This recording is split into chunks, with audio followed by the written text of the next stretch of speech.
Pum. Bom, leitura de lei seca, mas não é leitura de lei seca, porque eu tenho uns comentários aqui da Direito Administrativo do Estatuto de Funcionários Públicos Civis, que cai no TJ São Paulo. No Tribunal de Justiça de São Paulo cai a Lei 10.261, do capítulo 7 do Direito de Petições, 239, até o artigo 323. Isso já repetido em várias das provas, né? E aqui eu estou com a lei no computador para ver se está certo e não teve alteração. Artigo 239. É assegurada a qualquer pessoa física ou jurídica independente de pagamento. Quer dizer, capítulo 7 do direito de petição. É assegurado o direito de pessoa física ou jurídica independentemente de pagamento, o direito de petição contra a ilegalidade ou abuso de poder e para as defesas dos direitos.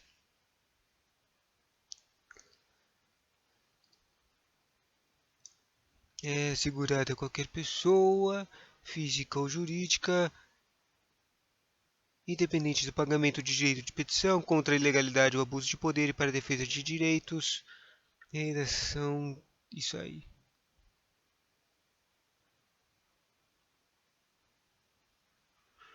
Tá certo, mesma coisa. Trata-se de um direito também previsto no artigo 5 da Constituição Federal. Logo, as pessoas de direitos e obrigações físicas e jurídicas podem reclamar seus direitos perante a administração pública em razão da atuação de seus agentes. Súmula 1. Qualquer pessoa poderá reclamar sobre abuso, erro, omissão, conduta incompatível no serviço público. Quer saber? Eu não vou ler aqui as coisas. Eu vou ler direto a lei e depois eu vou fazer uma revisão para ver se está tudo certo aqui no livro. Demora muito ficar fazendo uma revisão de olhar para o computador e olhar para fora.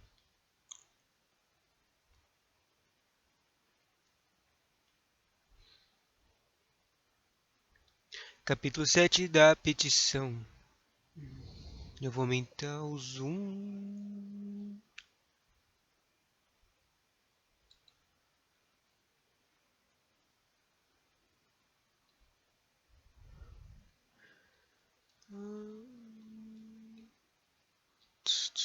Você acha que vai cair coisas de servidores, que é o que normalmente cai, mas não, é coisas novas. Bom, do Tribunal de Justiça de São Paulo, do artigo 239 a 323. Vamos ver quanto tempo demora para ler tudo isso aqui. Aposto que vai dar uma hora e 20 minutos. Do direito de petição. Artigo 239. É assegurado a qualquer pessoa física ou jurídica, independentemente de pagamentos, o direito de petição contra a ilegalidade e abuso de poder e para a defesa de direitos. Em súmula 1, qualquer pessoa poderá reclamar sobre abuso, erro, omissão ou conduta incompatível no serviço público. Em súmula 2, em hipótese, a administração poderá recusar-se de protocolar, encaminhar ou apreciar a petição sob pena de responsabilidade do agente. Artigo 240. O servidor é assegurado o direito de requerer ou representar, bem como nos termos desta lei complementar, pedir a reconsideração e recorrer às decisões no prazo de 30 dias, salvo previsão legal específica. Título 6. Os deveres, das proibições e das responsabilidades. Capítulo 1. Dos deveres e das proibições. Seção 1. Dos deveres. Artigo 241. Dos deveres são deveres do funcionário. 1, 2, 3, 4, 5, 6, 7, 8, 9, 10, 11, 12, 13, 14 deveres. É dever ser assíduo e pontual. É dever cumprir as ordens superiores, representando quando forem manifestantemente ilegais. É dever desempenhar com zelo e presteza os trabalhos que forem incumbido. É dever guardar sigilo sobre os assuntos da repartição, especialmente sobre despachos, decisões ou providências. É dever representar aos superiores sobre todas as irregularidades de que tiver conhecimento no exercício de suas funções. É dever tratar com urbanidade as pessoas. É dever residir no local onde exerce o cargo ou autoridade. É dever providenciar para que esteja sempre em ordem no assentamento individual a sua declaração de família. É dever zelar pela economia do material do Estado e pela conservação do que for confiado à sua guarda ou utilização. É dever apresentar-se convenientemente trajado em serviço ou com uniforme determinado, quando for o caso. É dever atender prontamente com preferência. Bum!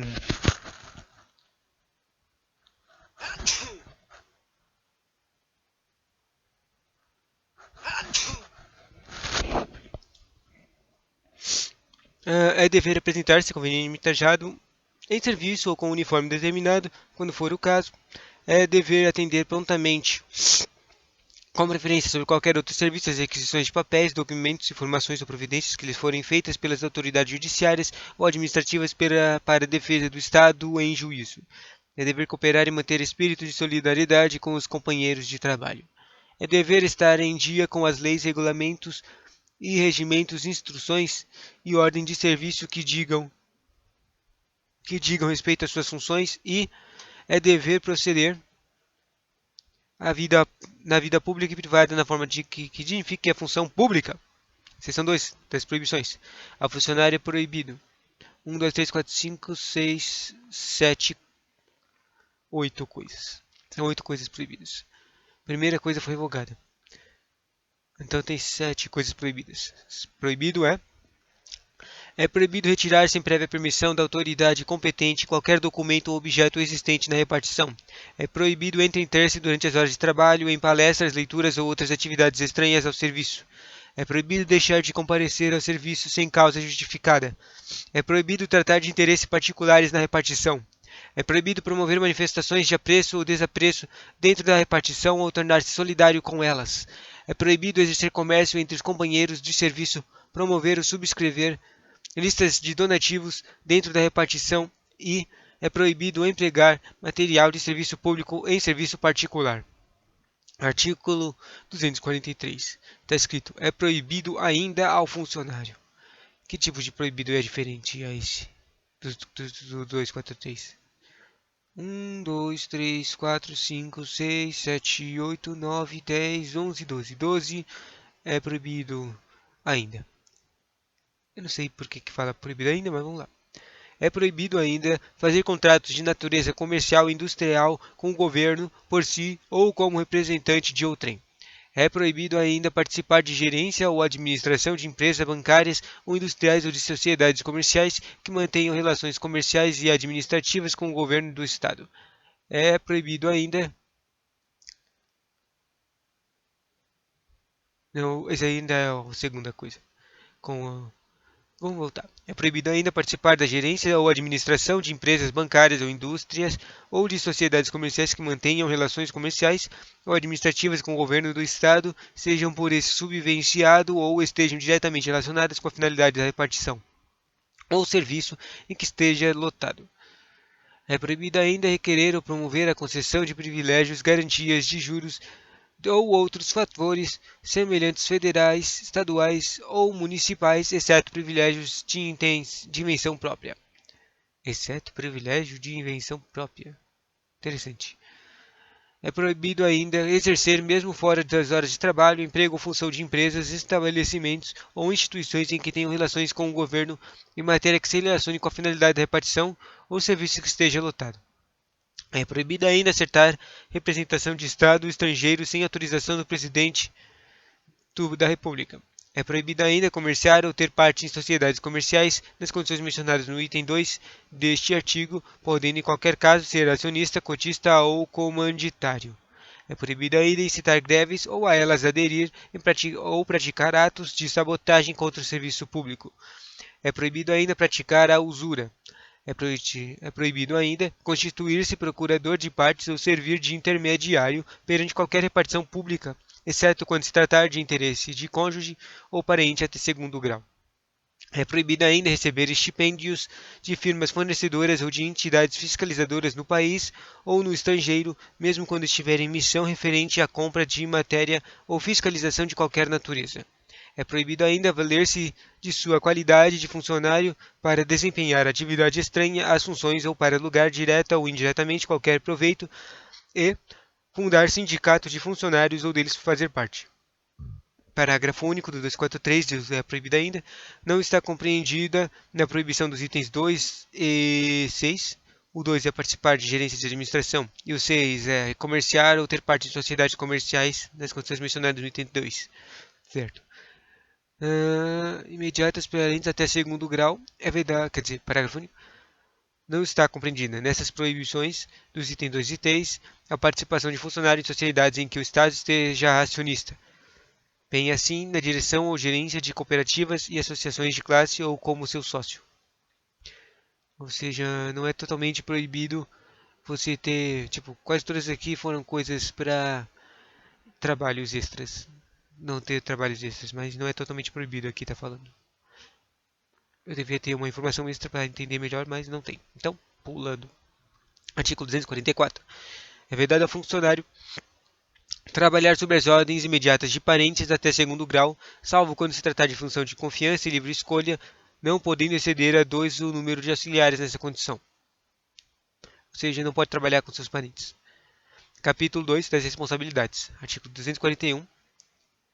O funcionário é responsável por todos os prejuízos que, nessa qualidade, causar a fazenda estatual por dolo ou culpa, devidamente apurados. Parágrafo único. Caracteriza-se especialmente a responsabilidade. 1, 2, 3, 4. Daí caracteriza especialmente a responsabilidade pela sonegação de valores e objetos confiados à sua guarda ou à responsabilidade, ou por não prestar contas, ou por não tomar na forma e no prazo estabelecidos nas leis, regulamentos, regimentos, instruções e ordens de serviço.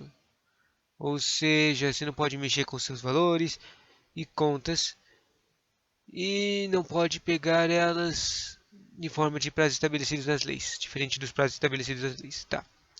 Carece especialmente responsabilidade pelas faltas, danos, avarias e qualquer outros prejuízos que sofrerem os bens materiais sob sua guarda ou sujeitos a seu exame ou fiscalização. Caracteriza especialmente a responsabilidade pela falta ou inexatidão das necessidades, averbações nas notas de despacho, guias e outros documentos de receita ou que tenham com eles a relação. E, por fim, caracteriza especialmente a responsabilidade por qualquer erro de cálculo ou redução contra a fazenda estadual. Erro de cálculo, interessante. Artigo 246. O funcionário que adquirir materiais em desacordo com as disposições legais e regulamentares será responsabilizado pelo respectivo custo, sem prejuízo das penalidades disciplinares cabíveis, podendo-se proceder ao desconto no seu vencimento ou remuneração. Artigo 247. Nos casos de indenização à fazenda estadual, o funcionário será obrigado a repor de uma só vez a importância do prejuízo causado em virtude de alcance, desfalque, remissão ou omissão, em efetuar recolhimento ou entrada nos prazos legais. Artigo 248. Fora dos casos incluídos no artigo anterior, a importância de indenização poderá ser descontada do vencimento ou de remuneração, não excedendo o desconto da 10ª parte de seu valor destes. Parágrafo único. No caso do item 4 do parágrafo único do artigo 245, não havendo má-fé, será aplicada uma pena de repreensão e na reincidência a de suspensão. Interessante essa fora dos casos incluídos. Essa coisa de indenização. 249.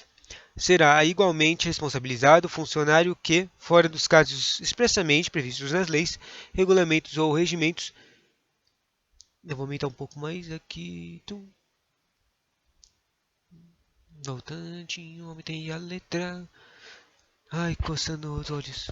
Será igualmente responsabilidade do funcionário que, fora dos casos expressamente previstos nas leis, regulamentos ou regimentos, cometer a pessoas estranhas as repartições ou desempenho ou encargos que lhe competirem ou aos seus subordinados. A responsabilidade administrativa 250. A responsabilidade administrativa não exime o funcionário da responsabilidade civil ou criminal, que no caso couber nem o pagamento da indenização a que for obrigada na forma dos artigos 247 e 248, que é os casos de indenização e fora dos casos incluídos de indenização no caso do artigo anterior. Tá. O exame de pena disciplinar em que incorrer. Súmula 1 dos 250. A responsabilidade administrativa é independente da civil e da criminal. Súmula 2. será reintegrado ao serviço público no cargo que ocupava e com todos os direitos e vantagens devidas ao servidor absolvido pela Justiça mediante simples comprovação de trânsito em julgado, de decisão que nega a existência de sua autoria ou de fato que deu origem à sua demissão. Isso aqui é interessante, porque já caiu na prova do escrevente. Acho que caiu no 2018. Súmula 3. O processo administrativo só poderá ser sobreestado para aguardar decisão judicial por despacho motivado da autoridade competente para aplicar a pena. Pronto. Título 7. Das penalidades, da extinção das punibilidades e das providências preliminares. Das penalidades, da extinção da punibilidade e das providências preliminares. Das penalidades, da extinção da punibilidade e das providências preliminares. Capítulo 1. Das penalidades e sua aplicação. Artigo 251. São penas disciplinares. 5. Repreensão, suspensão, multa, demissão, PEN do serviço público. Não, são 6. Cassação da aposentadoria ou disponibilidade. De novo. É uma pena disciplinar, é pena disciplinar a repreensão, é pena disciplinar a suspensão, é pena disciplinar a multa, é pena disciplinar a demissão, é pena disciplinar a demissão a bem de serviço público e é pena disciplinar a cassação da aposentadoria ou disponibilidade. Artigo 252. Na aplicação das penas disciplinares serão consideradas a natureza e a gravidade da infração e os danos que dela provierem para o serviço público. Artigo 253. A pena de repreensão será aplicada por escrito nos casos da indisciplina ou falta de cumprimento dos deveres. Artigo 254. A pena de suspensão que não excederá 90 dias, 90 dias, 90 dias, 90 dias, 90 dias, a pena de suspensão, que não excederá 90 dias, será aplicada em caso de falta ou de grave reincidência. Súmula 1. O funcionário suspenso perderá todas as vantagens e direitos decorrentes do exercício do cargo. Súmula 2. A autoridade que aplicar a pena de suspensão poderá converter essa penalidade em uma multa na base de 50% por dia do vencimento ou remuneração, sendo o funcionário, nesse caso, obrigado a permanecer em serviço. Artigo 255. A pena de multa será aplicada na forma dos casos expressamente previstos em lei ou regulamento. Artigo 256. Será aplicada a pena de demissão nos casos de 1, 2, 3, 4, 5. São 5 casos de demissão. A demissão ocorre quando há abandono do cargo. A demissão ocorre quando há procedimento irregular de natureza grave. A demissão ocorre quando há ineficiência no serviço. A demissão ocorre quando há aplicação indevida de dinheiros públicos. E a demissão ocorre quando a ausência ao serviço sem causa justificável por mais de 45 dias interpolantes durante um ano. Ou seja, se você falta 45 dias, é demitido. Súmula 1 do 256, nessa coisa de demissão, considerar-se-á abandono do cargo, não comparecimento do funcionário por mais de 30 dias consecutivos, ex-vi do artigo 63. Ou seja, se você faltar por 30 dias seguidos, um mês inteiro, você abandonou o cargo. Tipo, tem a ausência de serviço sem causa justificável. Tem 2 casos de demissão, que é quando o cara não está indo para o trabalho, e um cargo quando é chamado de abandono de cargo quando é por 30 dias seguidos. O súmula 2. A pena de demissão por ineficiência no serviço só será aplicada quando verificada a impossibilidade de readaptação. Artigo 257. Será aplicada a pena de demissão a bem do serviço público ao funcionário que 1, 2, 3, 4, 5, 6, 7, 8, 9, 10, 11, 12, 13. Tem muitos casos de demissão ao bem do serviço público. Vamos lá. Demissão ao bem do serviço público acontece quando for convencido de incontinência pública e escandalosa e de vício de jogos proibidos. Ou seja, o cara vai fazer coisa feia. Tá. Será pena de demissão ao bem do serviço público para praticar ato definido como crime contra a administração pública, a fé pública e a fazenda estadual ou previstas relativas à segurança e à defesa nacional. São aqueles crimes que também caem no contra a administração pública e contra a fé pública, que caem lá no Código Penal daqui do Tribunal de Justiça de São Paulo, né? Demissão para bem do serviço público, revelar segredos que tenha conhecimento em razão do cargo, desde que faça dolosamente e com prejuízo para o Estado ou particulares. Ou seja, você revelar um segredo que vai dar dano ao Estado. Demissão ao bem do serviço público. Quarto, praticar insubordinação grave. Demissão ao bem do serviço público. É demissão ao bem do serviço público, praticar em serviço ofensas físicas contra funcionários ou particulares, salvo em legítima defesa. Ou seja, se você for violento, demissão ao bem do serviço público. Me perdi. Achei. É, demissão ao bem do serviço público quando lesar o patrimônio ou os cofres públicos. Ou seja, você faz perder dinheiro, o bem público. Se você quebra alguma coisa que é patrimônio, sei lá, tipo umas mesas e um computador, é possível fazer ao belezar o bem patrimônio. E se você fazer a administração perder dinheiro dos cofres públicos, também é demissão ao bem do serviço público. Demissão ao bem do serviço público, receber ou solicitar propinas, comissões, presentes ou vantagens de qualquer espécie diretamente ou por intermédio de outrem, ainda que fora de suas funções nas razões delas. Isso é crime, né? Então, isso é crime contra a administração. Só esqueci o nome. Solicitar propinas. Confiança? Não. Diz. Diz. Se você que lembra, Alex. Demissão em serviço público. Pedir por empréstimo dinheiro ou qualquer valores a pessoas que tratem de interesses ou que tenham repartição ou tenham repartição que estejam sujeitas à sua fiscalização. Ou seja, você não pode pedir dinheiro para a pessoa que não tem nada a ver, meu. Usando seu poder de. Isso aqui é crime também. Usando seu poder de servidor.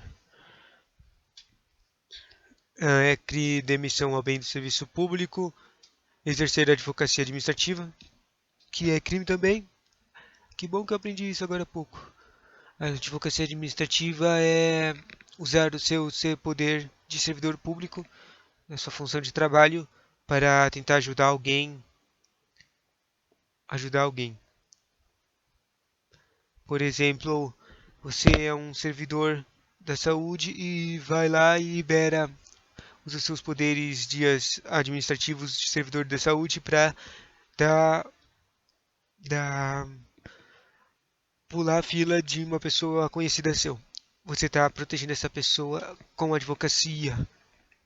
Está usando a advocacia administrativa. Isso é crime e por isso que é demissão ao bem do serviço público. Interessante, não é? Eu estava no pedir empréstimo, daí veio a exercer que é crime.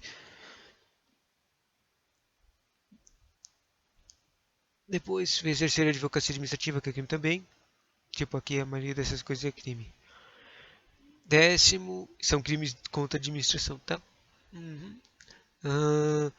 Décimo é demissão contra o serviço, quer dizer, demissão para o bem do serviço público, quando apresentar com dolo ou declaração falsa em matéria de salário e família, sem prejuízo da responsabilidade.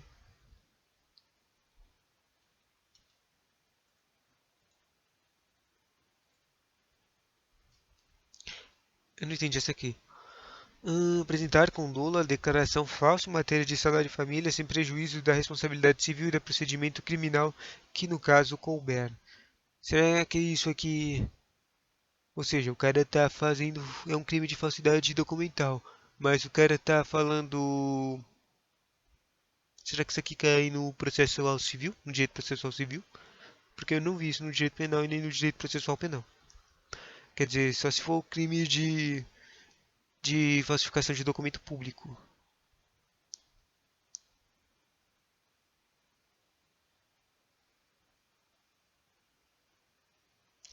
Vamos lá, próximo. É demissão ao bem do serviço público, praticar ato definido como crime hediondo, tortura, tráfico ilícito ou entorpecentes e drogas afins e terrorismo, ou seja, os crimes mais horríveis de todos. É crime demissão ao bem do serviço público, praticar ato definido como crime contra o sistema financeiro ou de lavagem ou cotação de bens, direitos ou valores, né? Tipo peculato e essas outras coisas. E, por último, demissão a bem do serviço público, praticar ato definido em lei como de improbidade. Cai a lei de improbidade na direito administrativo do TJ São Paulo. Então é bom ler isso. Bom, a maioria das proibições que levam a demissão ao bem do serviço público são de são crimes que caem na própria prova no direito administrativo, no direito penal. Interessante. E são a maioria é tudo crime de contra a administração, feita pelo funcionário público. Tem um capítulo inteiro disso. Artigo 258. O ato que demitir o funcionário mencionará sempre a disposição legal em que se fundamenta. Artigo 159. Será aplicada a plena de cassação, de aposentadoria ou disponibilidade se ficar provado que o inativo 1. Praticou quando em atividade falta grave para o qual é combinada desta lei a pena de demissão ou de demissão a bem do serviço público. 2. Aceitação ilegalmente. Aceitou. Volta. 259. Será aplicada a pena de cassação de aposentadoria ou disponibilidade se ficar provado que o inativo, ou seja, de todas as seis penalidades, a gente chegou na cassação na quinta, que é a cassação de aposentadoria ou disponibilidade. Não, a sexta, a última penalidade administrativa. Não, a última penalidade disciplinar, né? Daí, para fazer essa cassação de aposentadoria e disponibilidade, tem que ter provado algumas coisas para poder retirar ela, né? 4 coisas.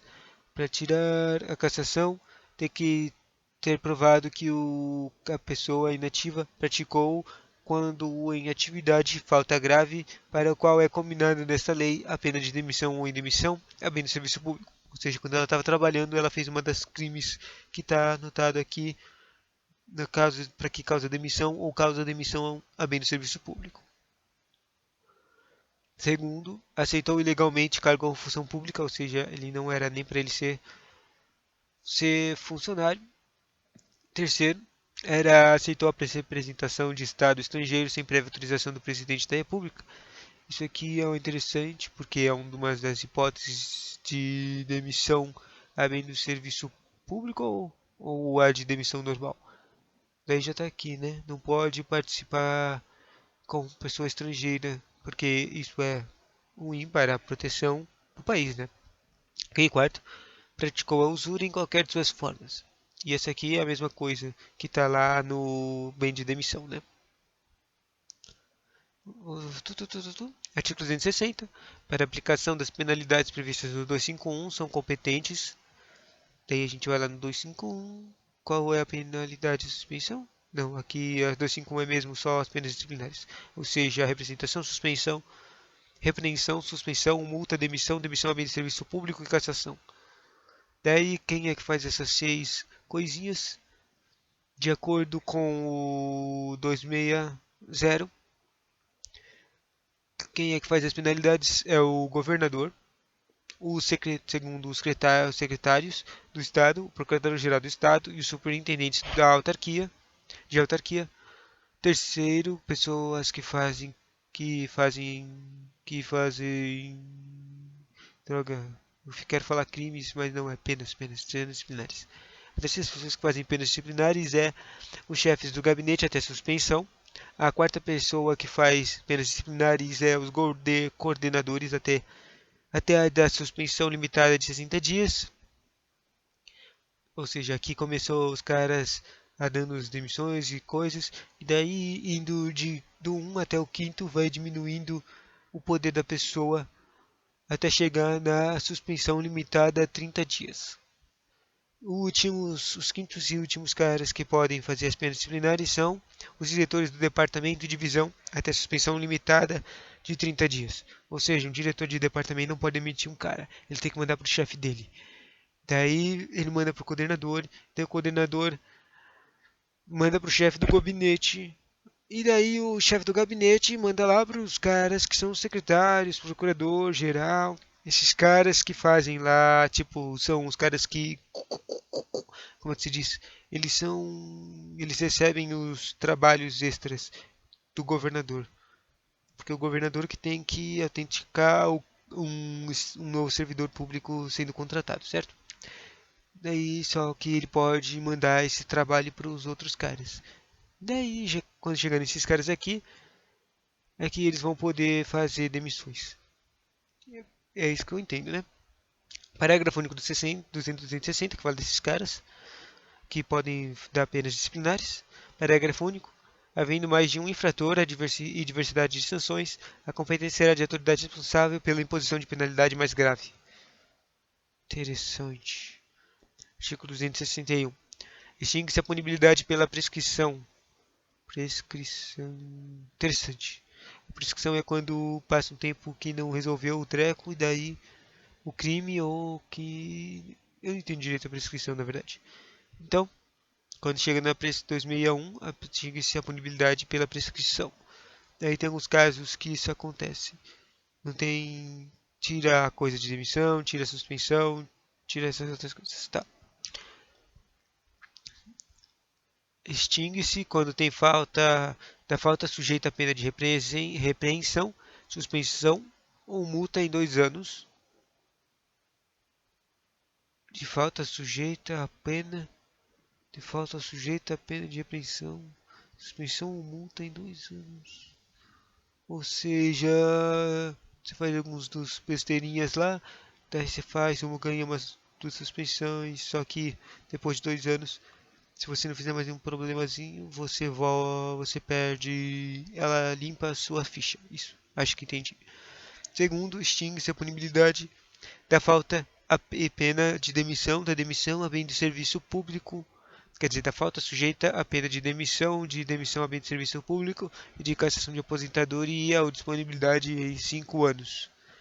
E terceiro, extingue-se a punibilidade da falta prevista em lei com infração penal no prazo de prescrição em abstrato da pena criminal, se for superior a 5 anos. 2 anos, 5 anos e mais de 5 anos. Sério, não entendi nadinha não. A prescrição começa a correr. Aqui como é que começa a contar esse prazo aí de 2, 5 e 5 anos, mais de 5 anos? 2 hipóteses para começar a correr a prescrição. Do dia em que falta, no dia em que a falta for cometida, e do dia em que tenha cessado a continuação ou a permanência nas faltas continuadas ou permanentes.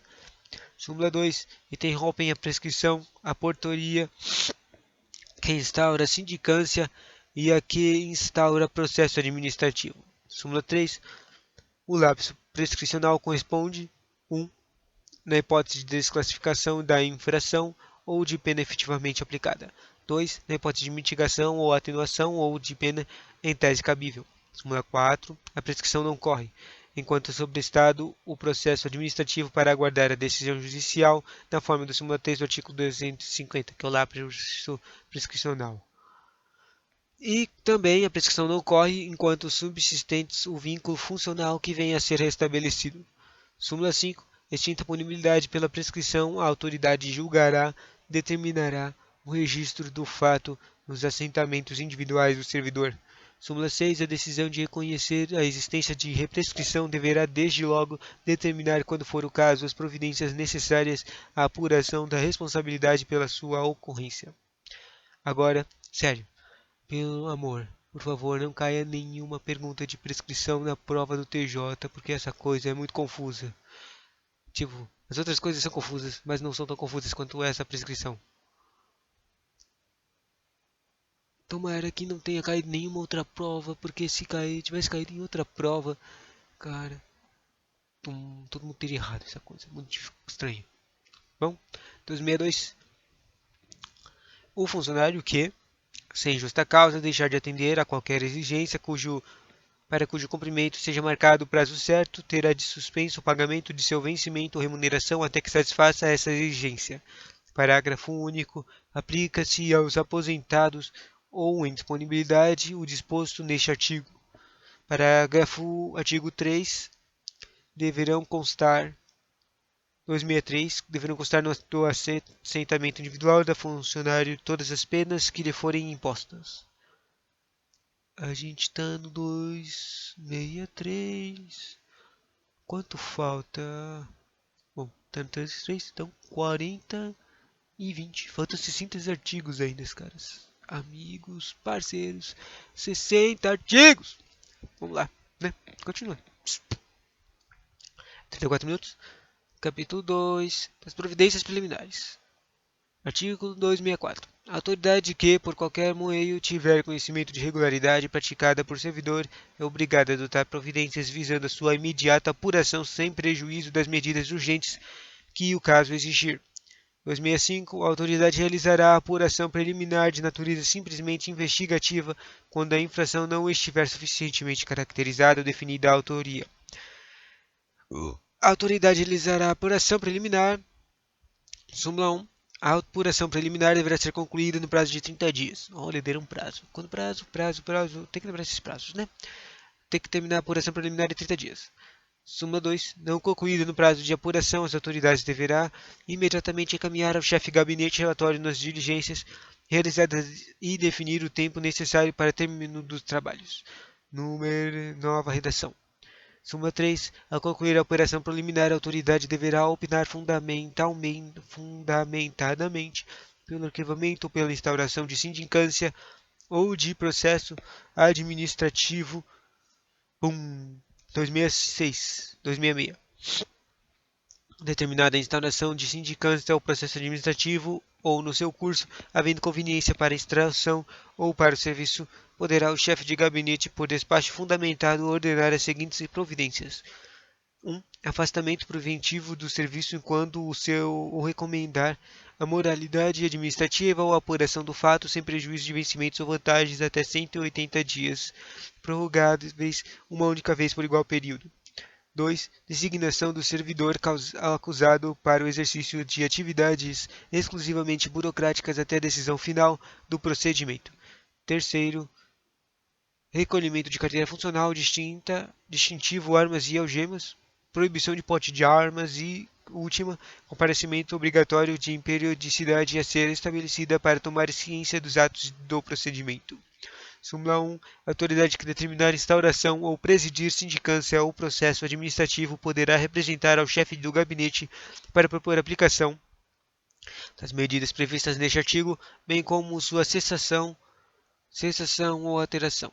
Súmula 2. Do 266. O chefe de gabinete poderá a qualquer momento, por despacho fundamentado, fazer cessar ou alterar as medidas previstas neste artigo. Sério, tem muitas vezes que eu vou lendo e eu começo a ler tão rápido que eu começo a ler automático. E daí eu li a coisa inteira, mas não entendi nada. Não saquei nada. Então, quando fizer isso, você tem que parar e ler de novo. Mas eu não quero ler de novo. Então eu só vou fazer a hipnose mágica da mente. 1, 2, 3, 4, 5, 6. Eu vou entender tudo que eu ler em voz alta. Puuu. Também funciona o ler com a voz engraçada. Se divertindo, tá?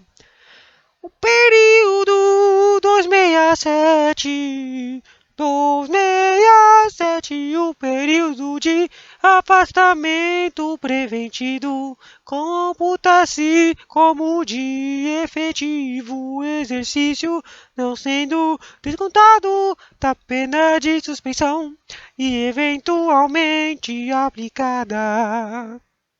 Próximo título, título 8. Acho que até o título 8, né? Vamos lá. Do procedimento disciplinar. Capítulo 1 das disposições gerais. 268.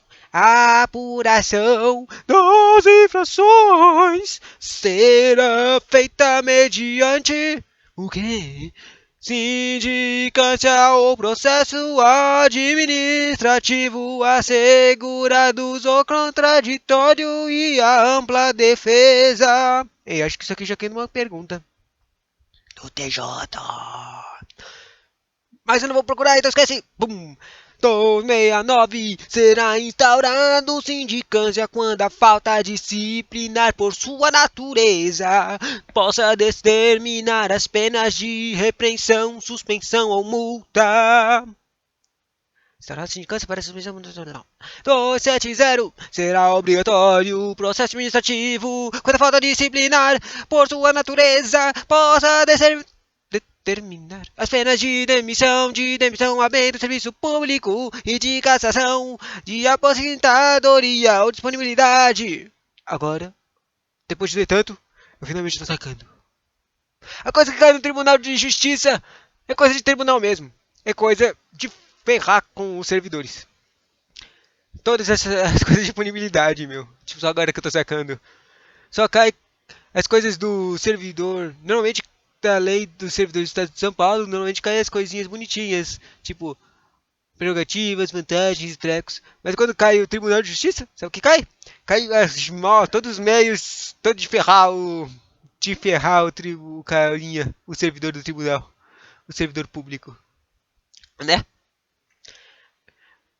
Suspensão, demissão bem, de serviço público, demissão, cassação de aposentadoria, todas essas coisas ruinzinhas pra acontecer com o cara, se o cara fizer alguma coisa errada.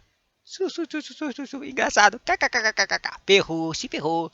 Bom, será obrigatório 270. Eu não lembro qual que eu tava. Então esquece. Vamos começando do 070 de novo.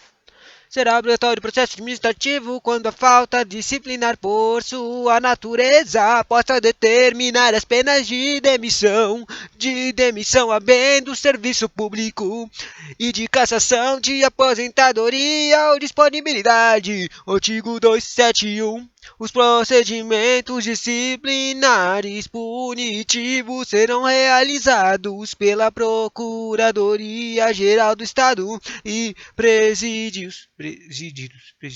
Não é presídios, é presididos, ou seja, o chefão. Presididos por o Procurador do Estado, confirmado na carreira. Tá vendo? Os procedimentos disciplinares vão lá para o órgão chamado Procuradoria-Geral do Estado. E daí o cara que vai mexer nessas coisas lá na Procuradoria é o Procurador do Estado. Tipo, um cara muito importante. Conforme. E ele tem que ser da carreira. Capítulo 2 da sindicância.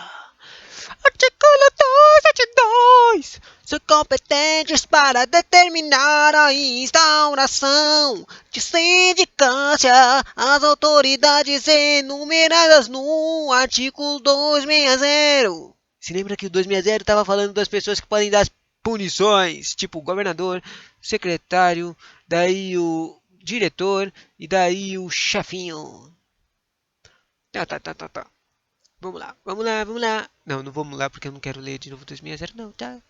Parágrafo único. Instaurado a sindicância, o procurador do Estado que o presidir comunicará o fato ao órgão setorial de pessoal. Yeah! Boom!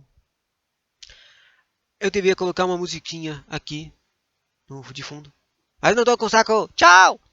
273. Aplicam-se à sindicância as regras previstas nesta lei complementar para processo administrativo com as seguintes modificações. Tem 3 modificações. A autoridade sindicante e cada acusado poderão arrolar até 3 testemunhas. Você tem 3 testemunhas na sua sindicância. 2. A sindicância deverá estar concluída no prazo de 60 dias. Você só tem 60 dias para terminar essa sindicância, senão você ferrou. 3. Com relatório a sindicância será enviada à autoridade competente para decisão. Bom, manda pro cara competente. Pode decidir, né? Isso é óbvio. Funciona. Capítulo 3. Olha aí, o processo administrativo apareceu, meu. Tem um capítulo de processo administrativo. Ou seja, isso aqui com certeza vai cair, meu. Processo administrativo cai em tudo. Parker, amigo, parceiro, quadrado, círculo. O processo administrativo cai em tudo. Buda, Jesus, Deus, amor. Processo administrativo, me dê a luz do processo administrativo na cabeça. São competentes para determinar. 274. São competentes para determinar a instauração do processo administrativo as autoridades enumeradas no artigo 260 até o inciso 4. Inclusive, bom. Agora eu fiquei interessado. Ou seja, tem o governador, que é o primeiro. Tem os secretários especiais lá, procuradoria de sei lá o quê. Daí tem o diretor, e eu não sei quem é o quarto. Então esquece. 275 não poderá ser encarregado da impuração, nem atuar como secretário, amigo íntimo ou inimigo, parente consanguíneo ou afim, em linha reta ou colateral, até o 3º grau. inclusive cônjuge, companheiro qualquer, integrante do núcleo familiar ou do denunciante ou do acusado, bem assim o subordinado deste. É uma das proibições. Está em tudo! E também vai estar lá no seu direito penal. No Tribunal de Justiça, São Paulo! Quer dizer, são as proibições lá do juiz e do Ministério Público, lá do direito processual penal. Não sei se eles vão estar essas proibições. Essas proibições estão em tudo, na verdade. Tudo. E apareceu aqui também, no processo administrativo. Não pode ter, não pode ter, não pode ter, não pode ter. Seus amiguinhos, pessoas que podem fazer coisas, crimes para te proteger. Não pode, não pode, não pode. 276. A autoridade ou funcionário designado deverão comunicar desde logo à autoridade competente o impedimento que houver. Essa aqui é o seu aviso. Olha, cara, se você sabe que tem um impedimento e você não avisou, é crime, cara. A gente vai te pegar e vai te ferrar, meu. Eu acho que é isso que ele quer dizer aqui, né? Bom, 277. O processo administrativo deverá ser instaurado por portaria no prazo improrrogável de 8 dias de recebimento de determinação e concluído no de 90 dias de citação do acusado. Caraca, quantos dias, meu? Vamos lá. Um processo administrativo deverá ser instaurado por portaria. Daí, ou seja, o cara vai lá e escreve uma portaria. Daí, olha, o processo começou. Daí, no prazo de prorrogável de 8 dias de recebimento da determinação, olha, a gente fez uma portaria, tem um processo administrativo aqui começando. Daí 1, 2, 3, 4, 5, 6, 7, 8. Passou 8 dias e concluído. E da determinação e concluído no de 90 dias de citação do acusado. Ou seja, eu não entendi nada. Que merda de essa de citação de acusado, fucker! Tô louco, mano. Tô louco mesmo. Não sei, entendi nada dessa aqui. Súmula 1, 277. Da portaria deverão constar o nome de identificação do acusado, a infração que lhe é atribuída com descrição sucinta dos fatos e indicação de normas infringidas e a penalidade mais elevada em tese cabível. Súmula 2. Vencido o prazo, caso não concluído o processo do procurador-estado que o presidir, deverá imediatamente encaminhar ao seu superior hierárquico o relatório indicando as providências faltantes e o tempo necessário para término dos trabalhos. Bom. Súmula 3. Quer dizer, manda lá pro seu chefe, né? Vencido o prazo. Você não conseguiu terminar o seu processinho. Manda pro chefe. O chefe termina pra você. Sei lá. Não entendi. Então, por quê? O superior hierárquico terá ciência dos fatos a que se refere o parágrafo anterior e das providências que houver adotado a autoridade que determinou a instauração do processo. Bum, bum, bum, bum, bum, bum, bum, bum, bum. Artigo 278, autuada ou portaria e demais peças preexistentes designará o presidente dia e hora para a audiência do interrogatório, determinando a citação do acusado e a notificação do denunciante se houver. Interessante, gostei dessa 278. Mas me confunde também. Súmula 1, mandato de citação do denunciante. Quer dizer, não é do denunciante. O mandato de citação deverá conter. Olha, legal, coisas que não são confusas. Ou seja, esse mandato de citação tem que ter uns dados escritos. Ou seja, isso aqui não vai cair na prova, com certeza. Nunca. Mas eu quero saber, então vou ler. Uhul! Quem sabe se cair? Se cair, a gente sabe e a gente acerta. Uhul! Vou acertar todas as questões da prova, meu. Vou acertar todas as questões da prova. Use as suas afirmações, cara que está estudando. Vou acertar todas as questões da prova, meu. E daí, bom, passei. Pronto. Vamos lá. O mandato de citação tem que ter cópia de portaria, data, hora, local, interrogatório, que poderá ser acompanhado pelo advogado do acusado. O mandato de citação tem que ter data, hora, local de oitava do denunciante se houver, que deverá ser acompanhado pelo advogado do acusado. O mandato de citação tem que ter o esclarecimento de que o acusado será defendido por um advogado dativo. Ah, olha, isso aqui tá aparece no. Aparece no. Aparece no. Sério, isso aqui não aparece em nenhum lugar, meu. Eu aprendi isso aqui em outro texto. Um outro texto que não tinha nada a ver, meu. Tipo, isso aí é do direito penal ou é do processual penal, mas não tá lá no texto do processual penal. Então eu não aprendi isso com ninguém, pô, cara. Aprendi num texto do nada. Então, tem dois tipos de advogados. Tem um advogado que o próprio cara, o próprio pessoa chama. Tem um advogado que o juiz chama, que eu acho que esse aí é o advogado dativo. E tem um advogado de público, que é para pessoa que não tem como chamar um advogado. Tem um advogado público que é o pobre, sem meios, e tem o advogado ativo, e tem o advogado que o cara próprio chama. Mas eu não sei, droga, velho. Agora eu não lembro qual que é esse cara dativo aí. Se é o cara que chama ou o que o juiz chama. Mas esquece. Ah. Onde é que eu tava? Quarto. Data, hora. Olha eu aqui caindo de canseira. 50 minutos.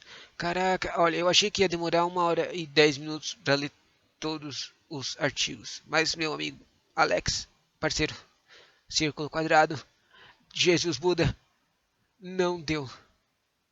Ainda tô no 278, fucker. Falta ainda, tipo, uns 50 artigos. Ah, vamos lá. Vai, terminei. Tô morrendo. Ah, ah, esclarecimento que é definido por advogado ativo, caso não constitua advogado próprio. Ah, olha, nossa, aqui, né, que aqui tem uma explicaçãozinha do que é o dativo. O dativo é o cara que o juiz manda. É o cara que o juiz chama. Advogado ativo é o cara que o juiz chama, meu amiguinho. Ah, vai, vou ficar com essa vozinha aqui por um tempinho. Informação. O mandato de citação tem que ter informação de que o acusado poderá arrolar testemunhas e requerer provas no prazo de 3 dias após a data designada para seu interrogatório. E, por fim, o mandato de citação tem que ter uma advertência de que o processo será extinto se o acusado pedir exoneração até o interrogatório, quando se tratar exclusivamente de abandono de cargo ou função, bem como inassiduidade. Eu não entendi o 6, na verdade. 278, súmula 2. A situação do acusado será feita... Ih, tá vindo. A citação do acusado será feita pessoalmente no mínimo 2 dias. 2 dias antes do interrogatório. Do quê? Interrogatório por intermédio no respectivo superior. Superior. Sério. Por intermédio do respectivo superior interárquico. Ou seja, o chefinho que faz a citação. Ou tem um ou aqui, diretamente onde possa ser encontrado. Agora eu não entendi o que significa ser ou diretamente onde encontrado. Eu tô lendo, mas não tô entendendo, fucker. Número 3, 278, fucker. Não sendo encontrado em seu lugar de trabalho ou no endereço constante de seu assentamento individual, furtando-se. Furtando-se? Ou seja, o cara vai embora. O acusado a citação, ou ignorando-se seu paradeiro, a citação far-se-á por edital publicado uma vez no Diário Oficial do Estado, no mínimo de 10 dias antes da interrogatório. Ah, isso aqui, o cara tava chamando um carinha, o servidor, pra se ferrar e ser punido. 279. Havendo denunciante, este deverá prestar declarações no interreg, no entre a data da citação e a fixada para o interrogatório do acusado, sendo notificado para tal fim. Súmula 1279. A oitiva do denunciante deverá ser acompanhada pelo advogado do acusado ou do próprio dativo. O dativo é o advogado que o juiz chamou, tá? Uau! Súmula 2 do 279. O acusado não assistirá à inquirição do denunciante. Antes, porém, de ser interrogado, poderá ter ciência das declarações que aquele houver prestado. Eu já entendi. 280. Ainda estou no mesmo tranco. Isso, 280, não comparecendo o acusado, será por despacho decretada sua revelia, prosseguindo-se nos demais atos e termos do processo, 281, ao acusado revel. Ai, apareceu a palavrinha que eu não lembro, nunca lembro o que é. O que é revel, fucker? Revel. Não sei. Ou seja, uma coisa que fez a coisa o proibido de novo. Então esquece, não vou ter nem procurar. Tchau, amigo. Perceba que é você sozinho. Quer ler de novo isso aqui? O que é esse revel? Ao acusado revel será nomeado um advogado dativo. Ah, eu acho que revel significa o cara preso. Revel o cara que tá preso. Não!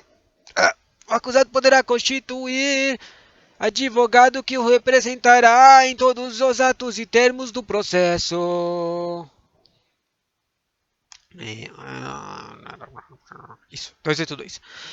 Súmula 1282. É faculdade do acusado dar ciência. Não, não é dar, é tomar. Tomar ciência ou assistir aos fatos e termos do processo, não sendo obrigatória qualquer notificação. Súmula 2. O advogado será intimado por publicação no Diário Oficial do Estado de que conste seu nome, número de inscrição na Ordem dos Advogados do Brasil, bem como os dados necessários à identificação do procedimento. Súmula 3. Não tendo o acusado recursos financeiros ou negando-se a constituir advogado, o presidente nomeará advogado dativo. Súmula 4. O acusado poderá a qualquer tempo constituir advogado para prosseguir na sua defesa. Muito bom. Isso aí são coisas que aparecem no direito penal também, ó. Ou no direito processual penal. Que você vai estudar no Tribunal de Justiça de São Paulo. Todas essas coisas que apareceram agora aparecem lá. 283. Comparecendo ou não o acusado ao interrogatório, inicia o prazo de 3 dias para requerer a produção de provas ou apresentá-las. Súmula 1. O presidente e cada acusado poderão arrolar até 5 testemunhas. Arrolar até 5 testemunhas. 5 testemunhas. Fucker. Legal. O presidente e o acusado poderão rolar até 5 testemunhas. 283. Súmula 2. A prova de antecedentes do acusado será feita exclusivamente por documentos até alegações finais. Súmula 3. Até a data do interrogatório será designada audiência de instrução. Súmula... Ih, acabou as súmulas. 284. 284! Na audiência de instrução serão ouvidas pela ordem as testemunhas arroladas pelo presidente e pelo acusado. Aquelas 5 testemunhazinhas. Parágrafo único. Tratando-se do servidor público, seu comparecimento poderá ser solicitado ao respectivo superior imediato com as indicações necessárias. Artigo 285. A testemunha, ela não poderá eximir-se de depor, salvo se for ascendente, descendente, cônjuge, ainda que legalmente separado, companheiro, irmão, sogro e cunhado do pai, mãe ou filho, adotivo ou do acusado, exceto quando não for possível, por outro modo, obter-se ou integrar-se à prova do fato e de suas circunstâncias. Ou seja, seu parente só pode testemunhar se você... Só parente só pode testemunhar se for o único que é testemunha viva. Acho que é isso que ele queria dizer, me confundiu aqui.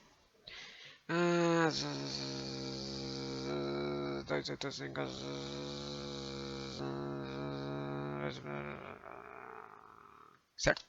285, súmula 1. Se o parentesco das pessoas referidas for com o denunciante, ficam elas proibidas de depor, observada a exceção deste artigo. 285, súmula 2. Ao servidor que se recusar a depor, sem justa causa, será pela autoridade competente adotada a providência a que se refere o artigo 262, mediante comunicação do presidente. Súmula 3.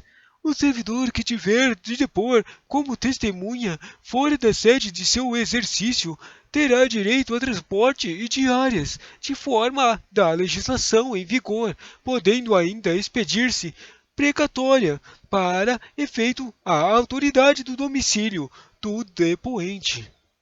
Súmula 4. São proibidas de depor as pessoas que, em razão de função do Ministério Público, ofício...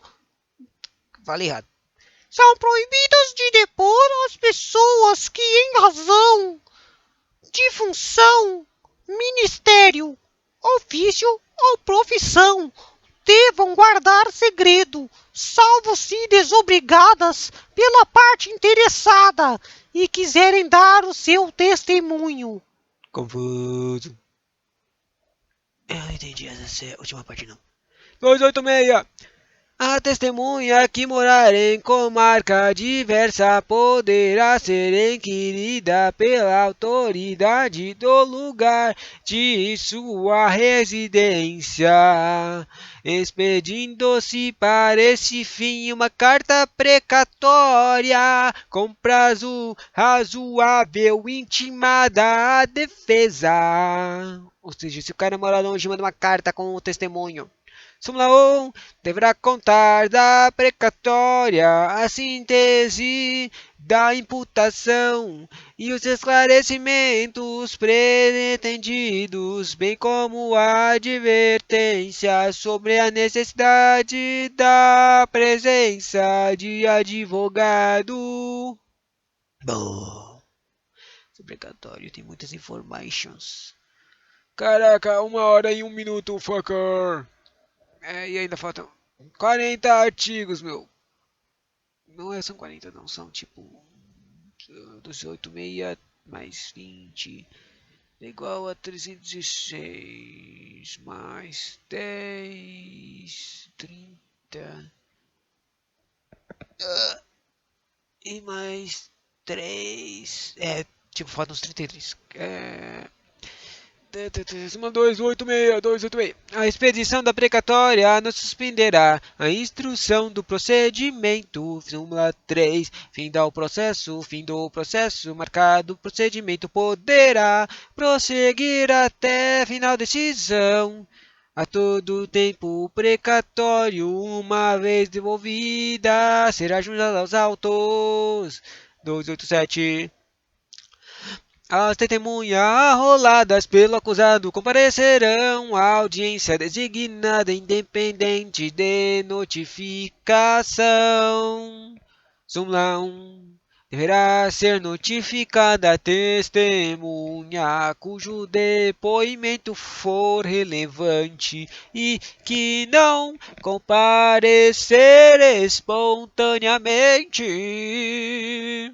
Súmula 2 do 8287. Se a testemunha não for localizada, a defesa poderá substituí-la se quiser, levando na mesma data designada para a audiência outra testemunha, independentemente de notificação. Legal. Quer dizer, só se não achar a testemunha. Aí a gente não perde, porque a gente pode chamar uma outra. Legal. 288. Em qualquer fase do processo, poderá o presidente de ofício ou a requerimento da defesa ordenar diligências que entenda convenientes. Súmula 1. As informações necessárias à instrução do processo serão solicitadas diretamente e sem observação. Quer dizer, e sem observância de vinculação hierárquica, mediante ofício do qual cópia será juntada aos autos. Súmula 2. Sendo necessário o concurso de técnicos ou peritos oficiais, o presidente os requerirá, observados os impedimentos do artigo 275. Quais são os impedimentos do 275? Deve ser todas aquelas coisas de ser parente, né? e amigo. 289. Durante a instrução, os autos do procedimento administrativo permanecerão na repartição competente. Será concedida a vista dos autos. Isso é assim não, tá? Será concedida a vista dos autos ao acusado mediante simples solicitação, sempre que não prejudicar o curso do procedimento. Súmula 2. A concessão de vista será procedida. A concessão de vista será obrigatória, não procedida. A concessão de vista será obrigatória no prazo para manifestação. O acusado. Eu estou tão longe da tela do computador que eu quero aumentar aqui. Vou aumentar a tela. Agora é só achar de novo onde é que eu tava. Caraca. Ih, aumentei demais a tela.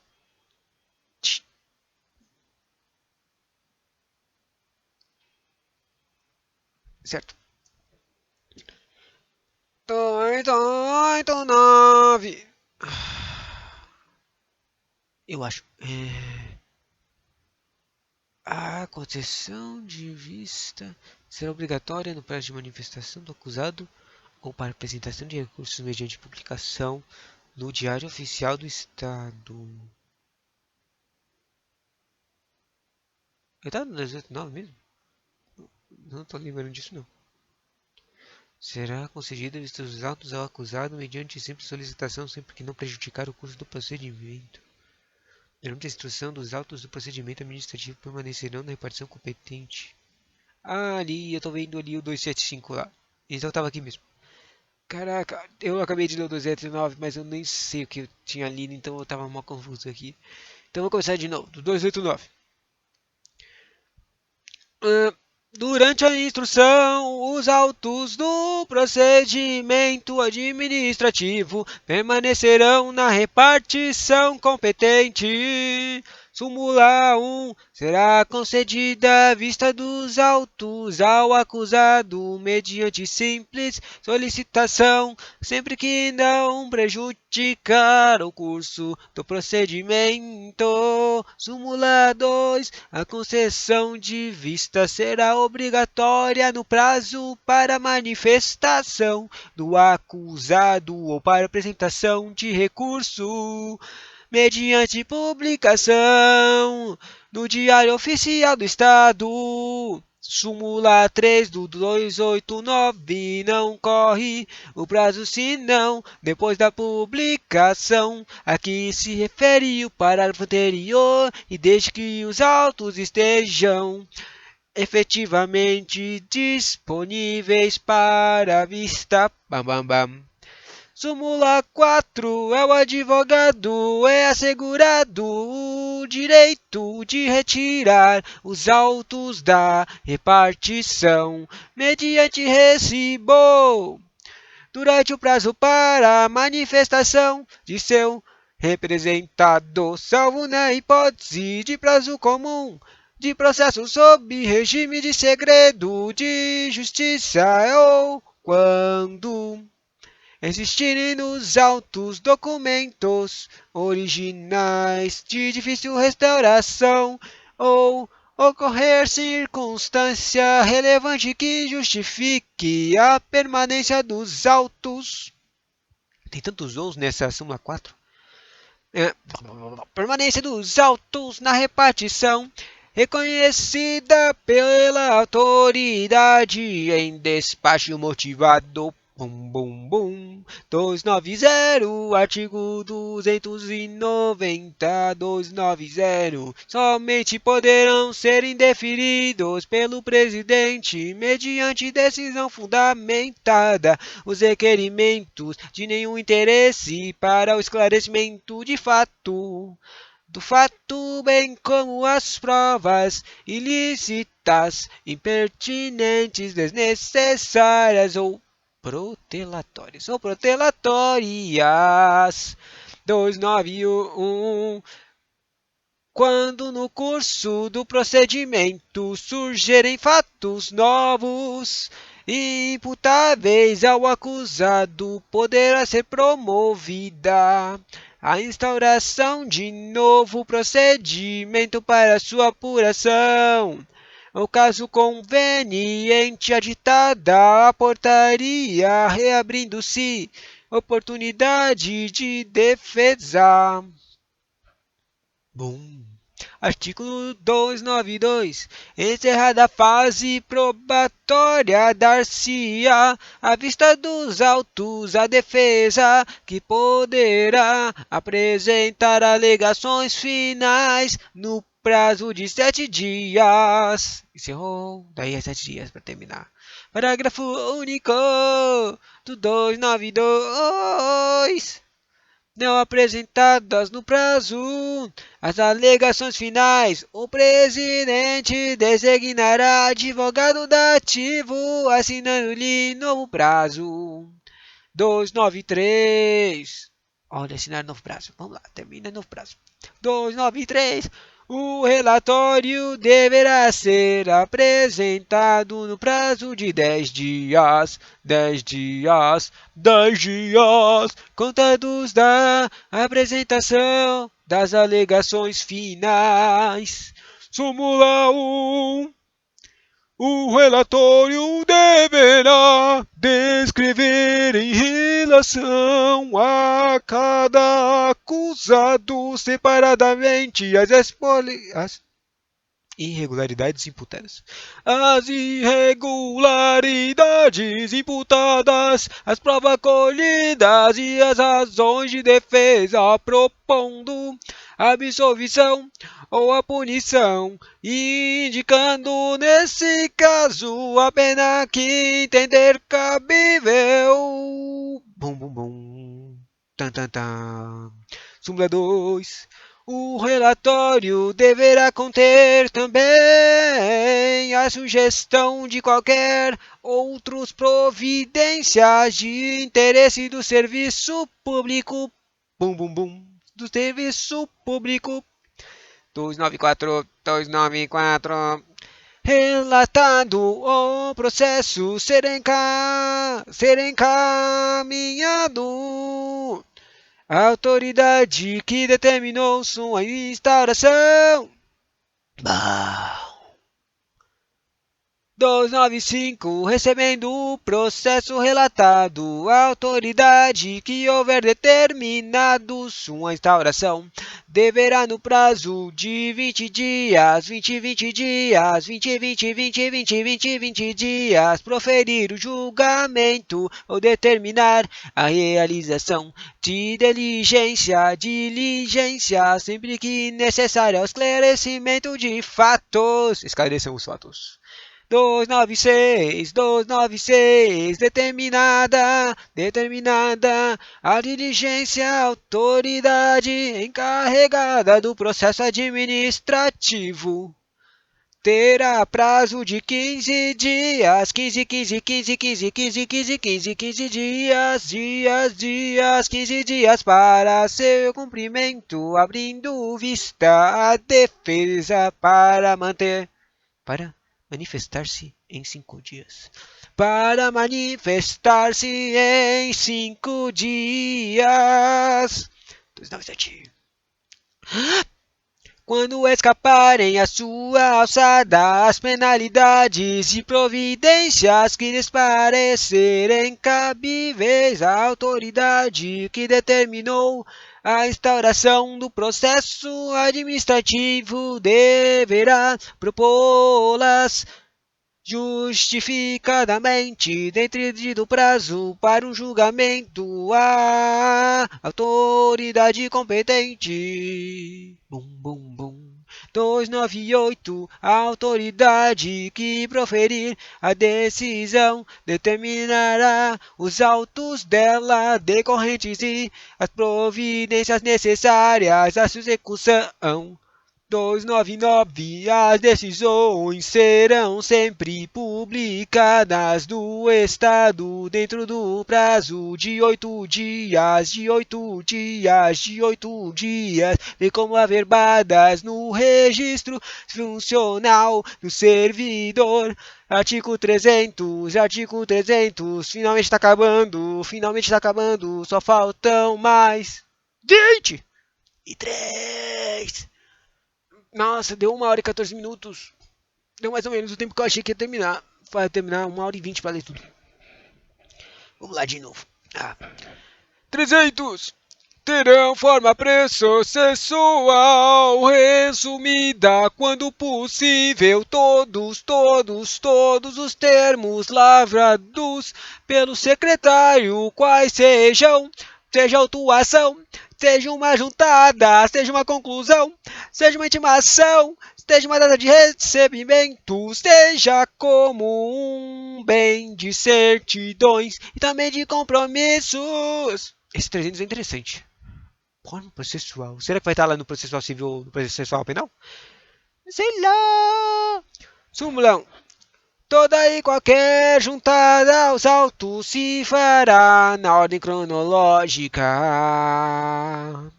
da apresentação, rubricando o presidente as folhas acrescidas. Todos os súmula 2, todos os atos ou decisões cujo original não conste do processo dele deverão figurar por cópia.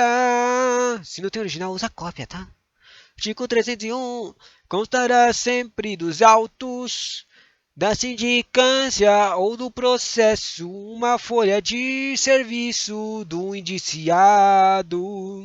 Bom, eu não entendi para que serve a 301. 302.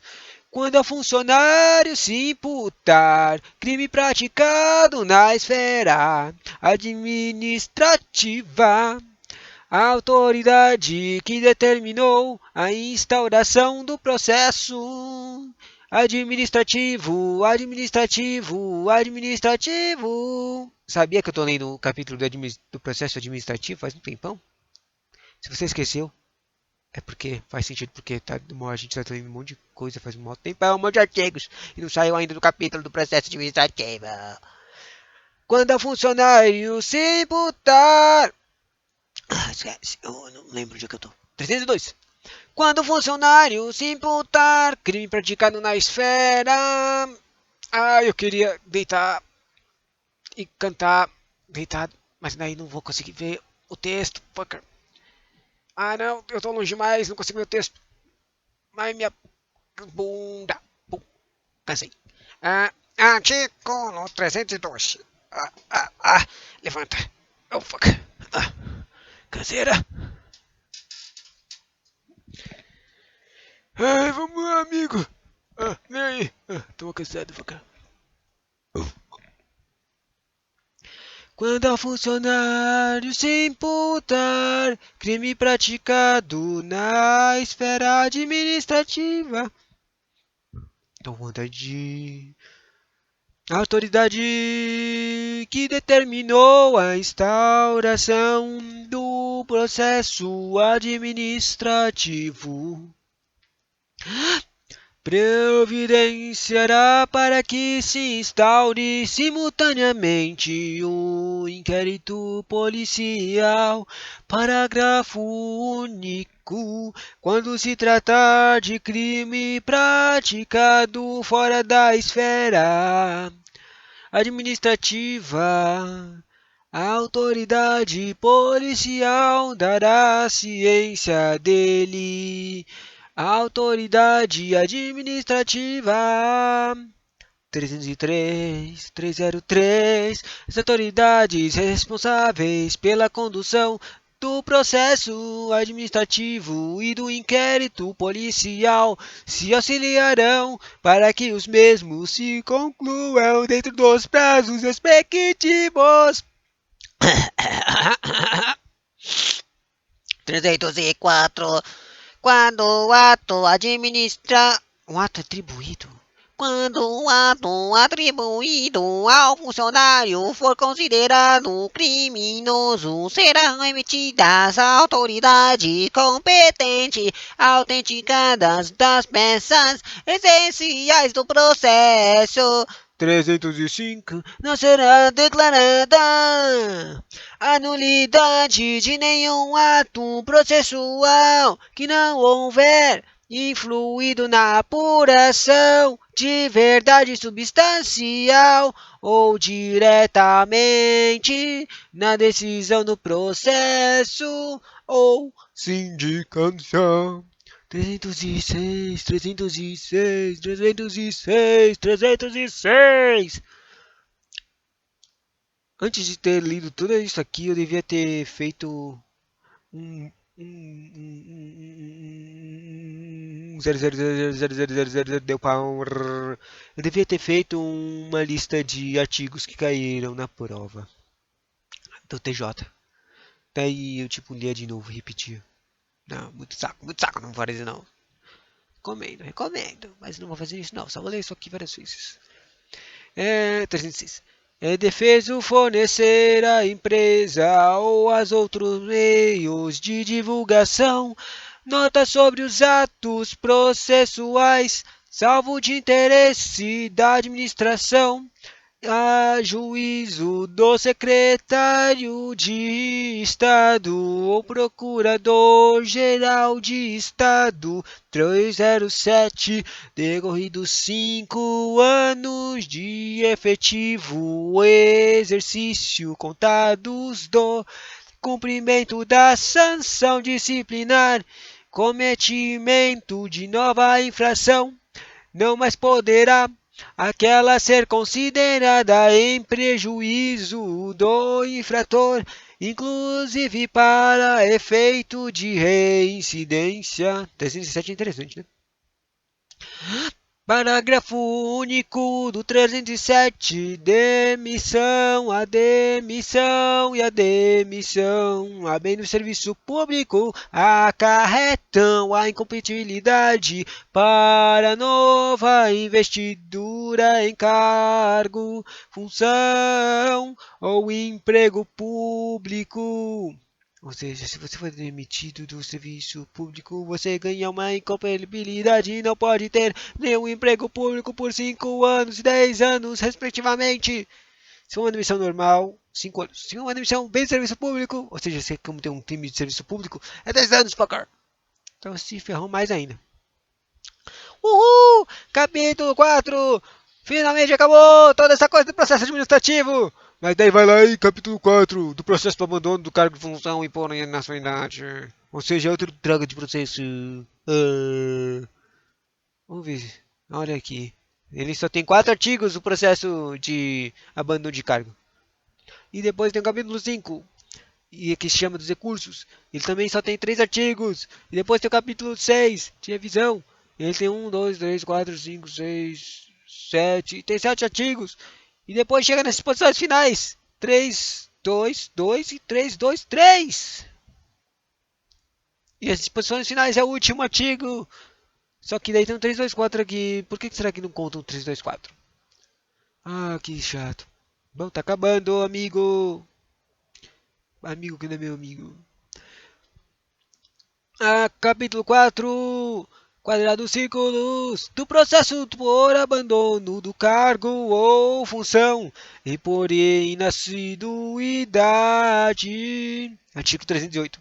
Verificada a ocorrência de faltas ao serviço que caracterizem abandono de cargo, bem como inassiduidade, o superior imediato comunicará o fato à autoridade competente para determinar a instauração de processo disciplinar, instruindo a representação com cópia da ficha funcional do servidor e atestado de frequência.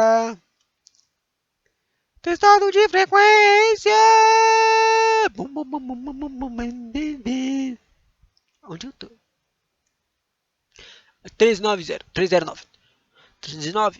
Não será instaurado processo para apurar abandono de cargo ou função, bem como inassiduidade se o servidor tiver pedido exoneração. Artigo 310. Extingue-se o processo instaurado exclusivamente para apurar abandono de cargo ou função, bem como da inassiduidade se o indiciado pedir exoneração até a data designada para interrogatório ou por ocasião deste. Deixa eu ganhar ocasião de interrogatório. 311. Eu aprendi tudo que eu li. Talvez. 310. Extinga-se! Extingue-se! Extingue-se!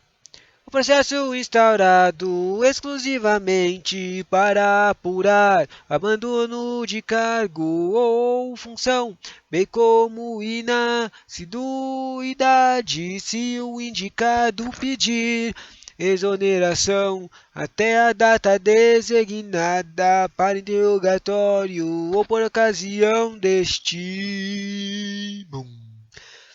311. A defesa só poderá versar sobre força maior, coação ilegal ou motivo legalmente justificável. Pronto, acabou. Capítulo 5. Recursos. Os recursos 312. Caberá recurso por uma única vez de decisão que aplicar penalidade. Súmula 1. Súmula 1. Daí tem 5 súmulas do 312. O prazo para recorrer é de 30 dias. 30 dias para recorrer, contados da publicação da decisão no Diário Oficial do Estado ou da intimação pessoal do servidor, quando for o caso. Daí você manda o recurso. 2. Do recurso deverá constar, além do nome e qualificação do recorrente, a exposição das razões de inconformismo. Súmula 3.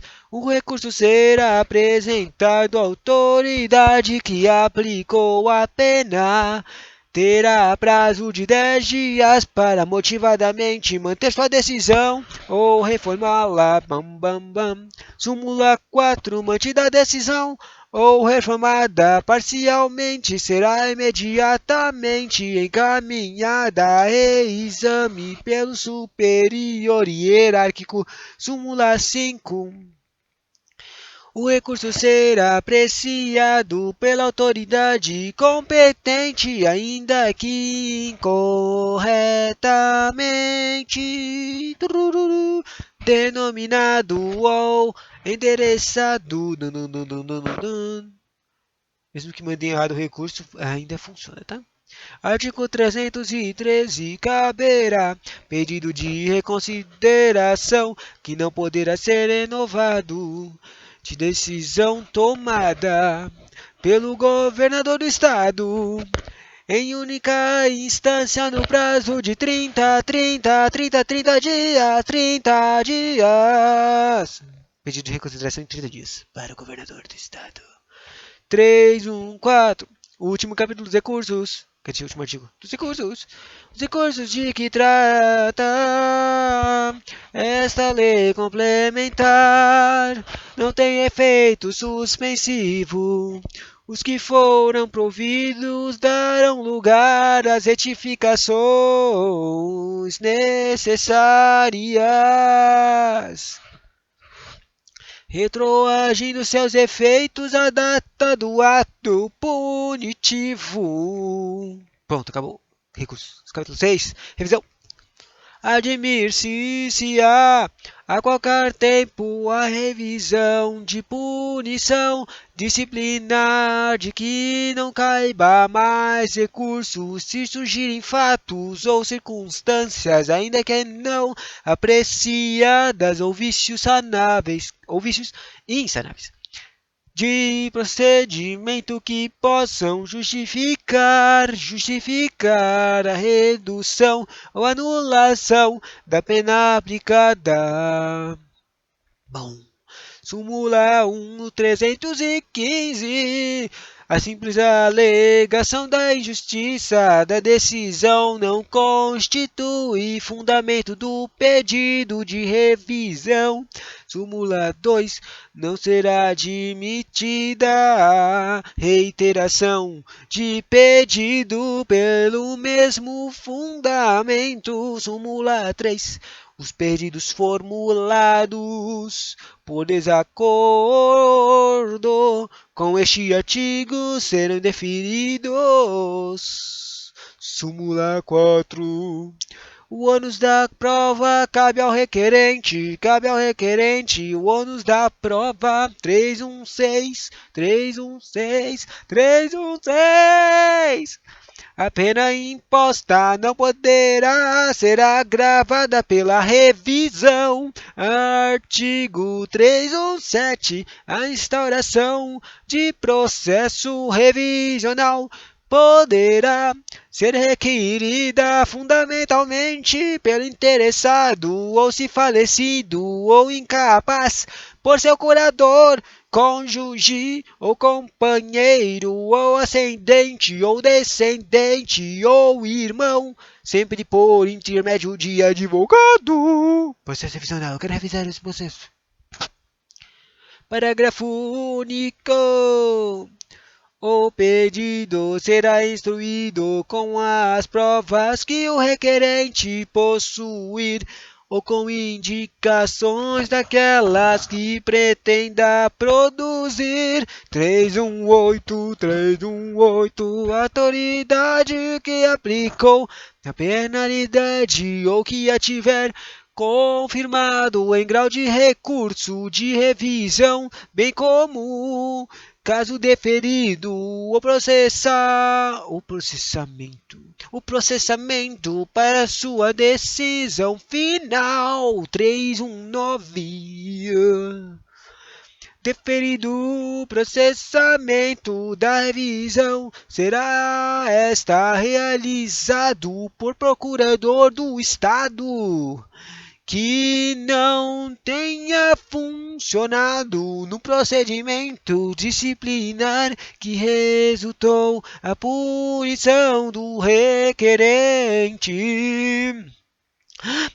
Artigo 320.